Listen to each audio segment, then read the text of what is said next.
And I felt that I needed some way to learn more about Bernie. And that's where I decided to roll up my sleeves and help his campaign. I started the Facebook page, Deaf People for Bernie. And currently, we have over 20,000 followers.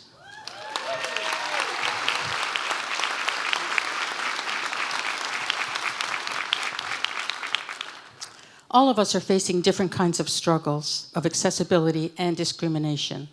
And one thing that is the same for all of us is that it is not an easy road.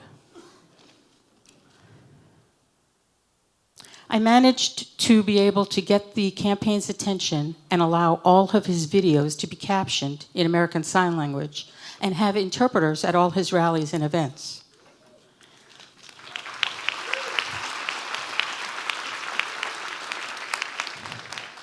He and his staff have listened and responded with actions by providing accessibility to anyone who needed it.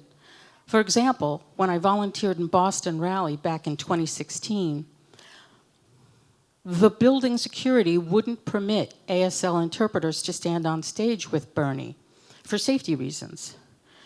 Okay, I got that, we thought. We understood, but we still needed to be able to see the ASL interpreters.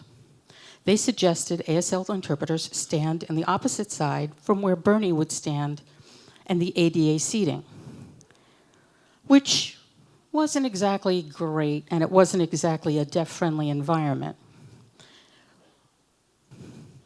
With the help of his campaign staff, the interpreters were positioned so we could see both Bernie and the interpreters with ease. The staff was so friendly and compassionate, and I felt that they were able to ensure that what we got was access. And I think that that accessibility is the reason we're at this rally today.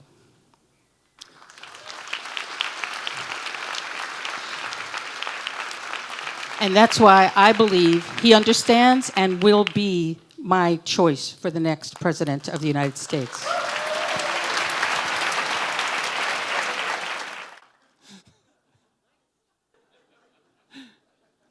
Bernie is constantly talking about, as I travel with him, love and compassion.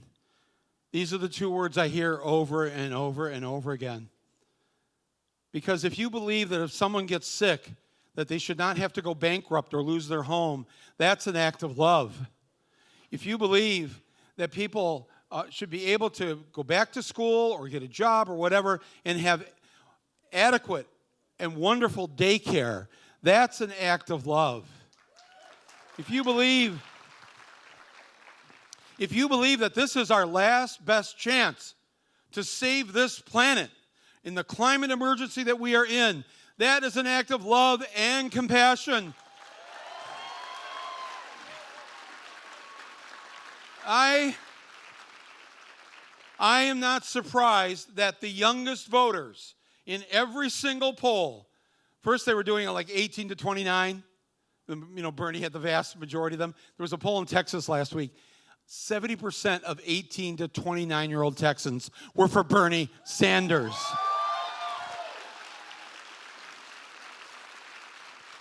So then they started raising it. The next poll, it was, oh, that's too good. That looks, move it up to 18 to 35. 18 to 35, 52% of 18 and 35-year-olds were for Bernie.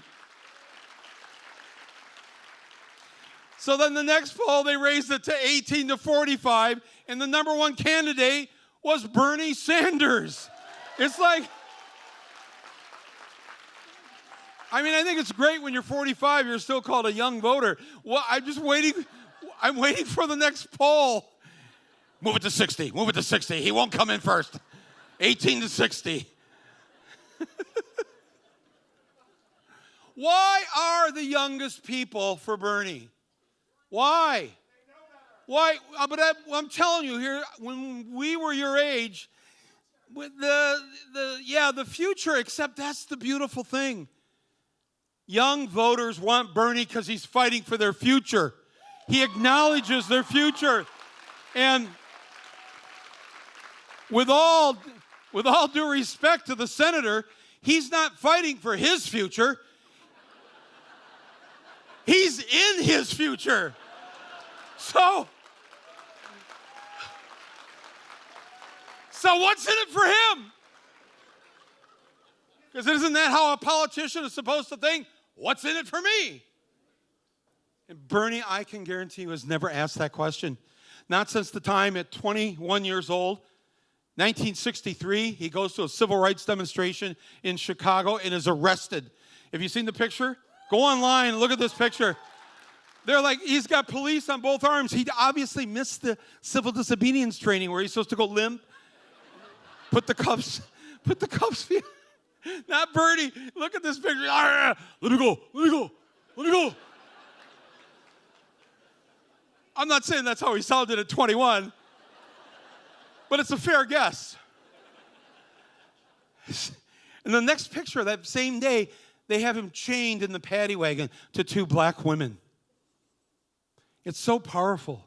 As a kid in college, this is where he was at in 1963. It's a week before Martin Luther King's March on Washington. That's how Bernie has been always ahead of this curve. In 1972, he wrote an op-ed to his local paper about how the government should have no role in telling a woman what she can do with her reproductive rights. This is 1972. This is before Roe versus Wade. In this same article, he says that there should be no discrimination against anyone because they love someone of their same gender. 1972. This is,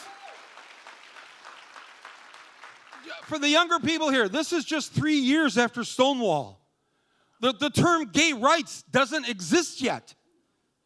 He's for gay rights before there are gay rights. It's like, this is his whole life. And so when somebody asked him in Dubuque a couple weeks ago when we were with him, and they said, don't you think you're too old? Don't you think you're too old to be president? And he said, well, yeah, I am. But the advantage I have over my the kids here, he said the kids, that I'm competing with for the Democratic nomination.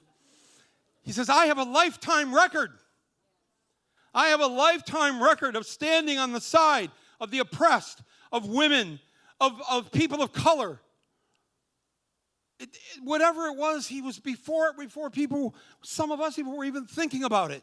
He was thinking about it and getting arrested for it and walking the picket line with nurses and teachers and construction workers. When he was mayor of Burlington, he did this. He's management when you're mayor. He's out walking the picket line with the people picketing the city of Burlington.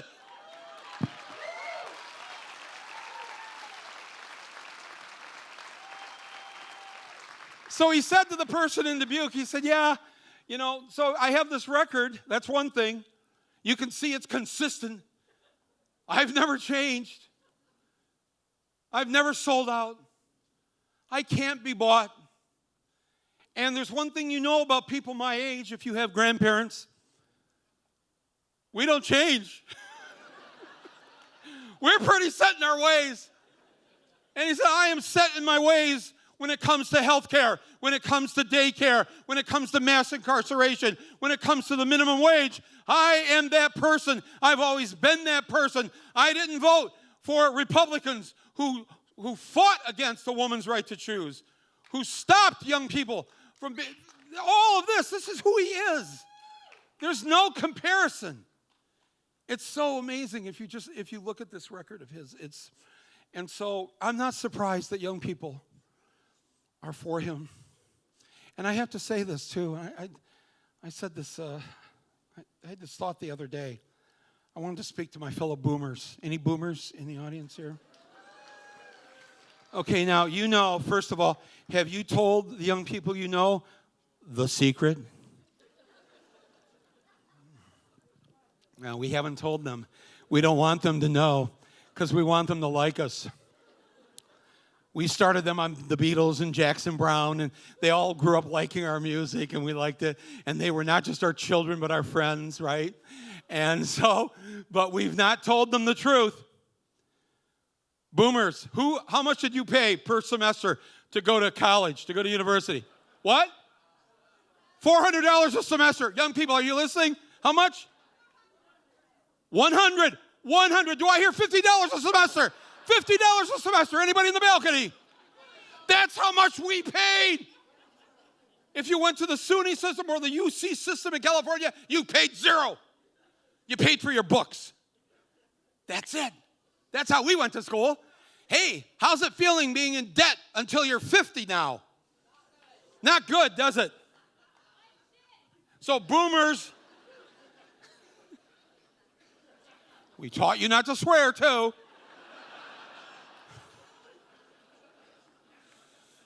Boomers, now they know. Don't hate us, but that's the world we left you. We put you now in a debtor's prison at the age of 22, where you are shackled to a job that you may not like. You may hate it. It doesn't matter. You've got a monthly payment back to the government. And it's what I think the only thing you can't, when you get to file for bankruptcy or whatever, they've got you forever. This is so wrong, and Bernie is so offended by it. And let me tell you, his student debt was paid off a long time ago. So again, he has no personal interest in this. He gets nothing out of it. Why is he fighting to make sure that you can go to college for free, tuition free, and to get rid of this awful student debt that you're carrying? Because it's the right thing. Because you know why also? Back in the day of our parents and our grandparents who did not go to college, they thought the most important thing was to make sure we did. They knew the society would get better if we were educated. They knew that we would have new inventions, new discoveries, new cures if we were educated. There's something very, very wrong with the way the system is set up to guarantee that we have so much stress, so much anxiety in this debtor's prison. And then as Bernie calls it, the diseases of despair and stress. It's an economic disease, first of all, but it actually creates affects our physical health. Why would we do this to our children? Why? What nation does this to their own? It makes no sense. And now the fact that we are leaving you with a planet, we can't call this climate change. The change has already occurred.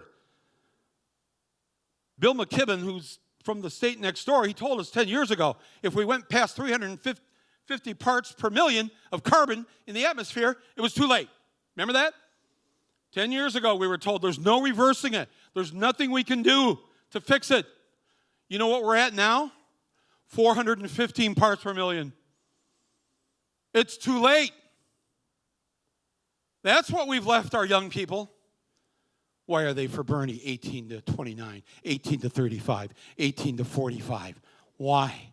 I wonder why. Maybe they want to live.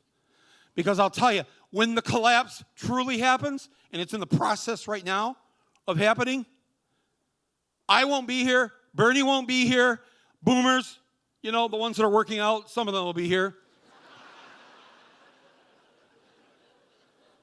My sister's with me here, she's a vegan. Lives in San Diego, great weather. She'll be here. But you'll be here, 18 to 45-year-olds. You'll be here, and you know you're going to be here, and you know what we've left you. A climate emergency where we should be screaming bloody murder, where we should be ringing every siren we can. And that's why you're for Bernie. That's why. He's the only one of these candidates that's going to make it happen. The others care about it too. I'm not saying that. And the others will work on it. But haven't we learned one thing from the great thing about Obamacare, which gave us awesome stuff?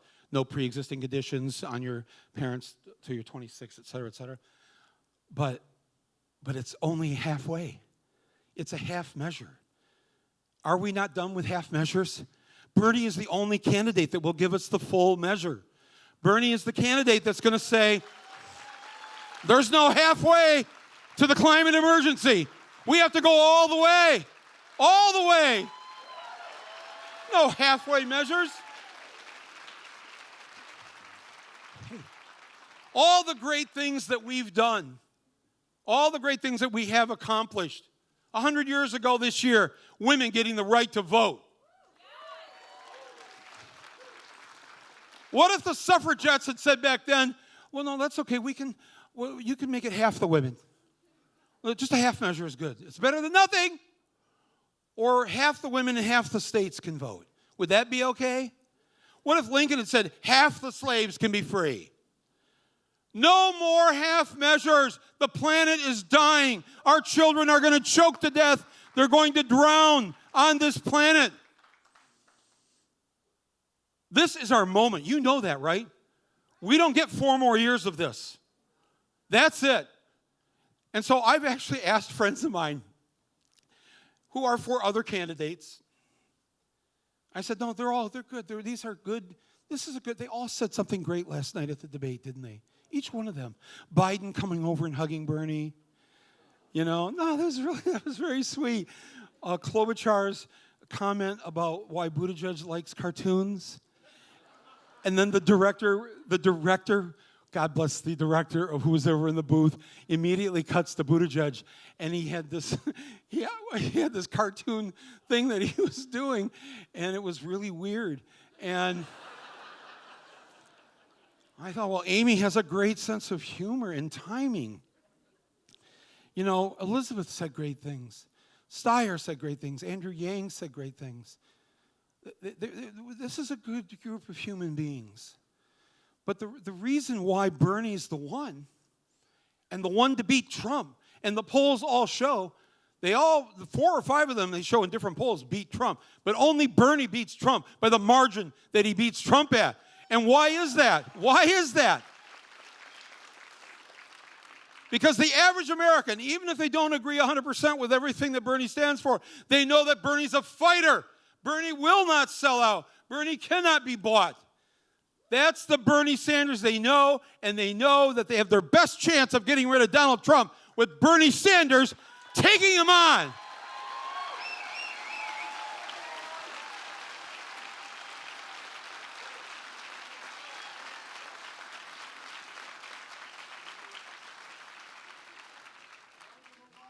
Did you hear in the news this week, and I know we all complain about how we don't hear a lot of Bernie stuff, which is odd considering he's the front runner. Boy, I got to say, the establishment really does not want him. They are scared of him, not just winning the nomination, but winning the White House. Because he's made it very clear that we're not voting for him. We're voting for us. We're voting for us.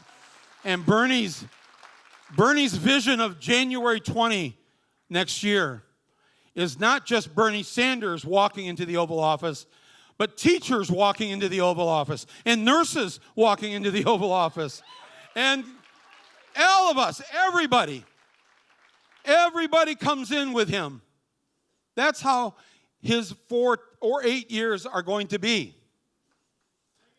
I mean, what would that look like if we had someone in the Oval Office that wasn't afraid? Oh, you can't say that. The Republicans won't like that. Well, the Republicans are in for a rude awakening considering how they nullified the Constitution this week.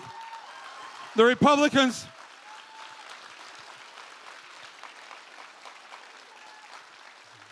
My dad was in the Marine Corps.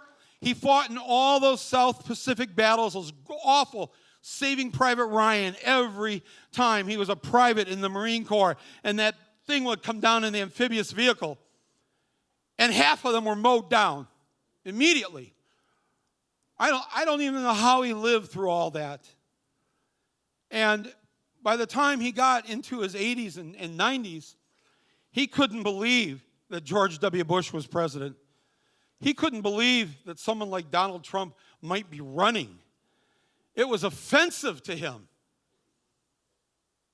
And I read this story this week, and I read it actually on the Rolling Stone website. It was a news story, and I kept looking for it on other news sites, and only Rolling Stone ran it as far as I could see. Maybe some of you ran it in your papers. It was a story on which of these Democratic candidates has the most campaign contributions from active active duty service members. Bernie Sanders at number 1. Did you know that? Now, why does he get more contributions from service members, from soldiers, from airwomen and airmen and sailors? Why Bernie Sanders?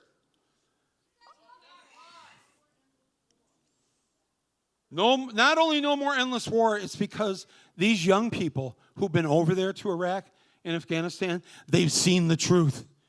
They know that they were not sent on a mission to defend you and I. They are volunteers. They make a deal with us. When they go to volunteer, they're saying that they're willing to die, if necessary, so that you and I don't have to. What a gift is that? Is there a greater gift a human can give another human than to say, I will give my life so that you don't have to? That's our voluntary military. And all they ask from us in return is that we never put them in harm's way unless it's absolutely necessary. And we have not done that. We have broken faith. The Iraq War was a lie. Afghanistan is an endless war. This is all wrong. The soldiers know it, and that's why they're for Bernie Sanders.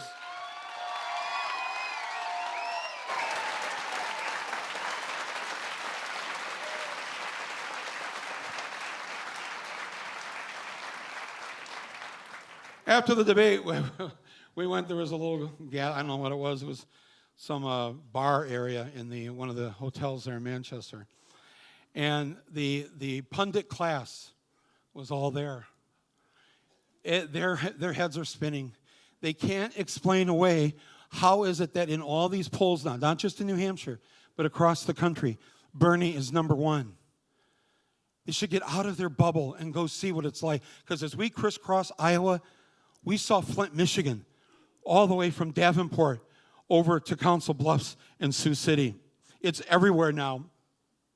All the struggle of people trying to get by, of living from paycheck to paycheck. The majority of Americans not having $500 to their name so that they can get by. The majority not having $500. That's just so wrong. Where is the American dream? Bernie stands for that. Bernie will fight for this. Bernie is the person who is going to win. He's going to beat Trump. And if I hear this socialist thing one more time, I'm like laughing so much I don't understand. All Bernie sounds like is this: the first shall be last, and the last shall be first.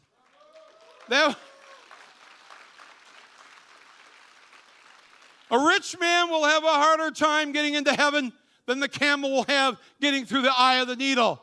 That was a very famous democratic socialist from a couple thousand years ago.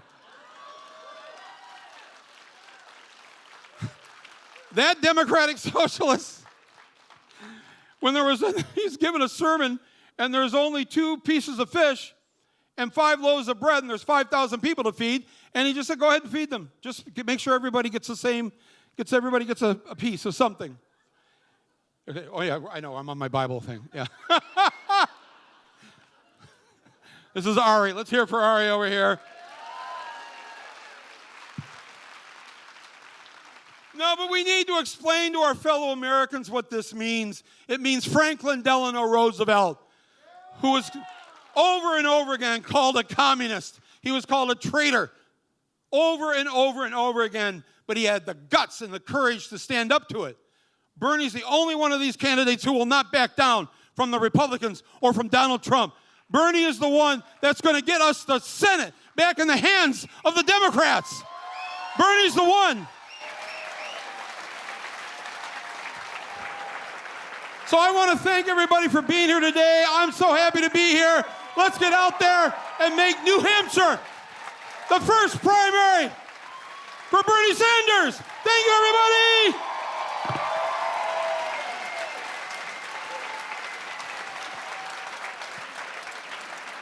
Please welcome U.S. Representative from Wisconsin, Representative Mark Pocan.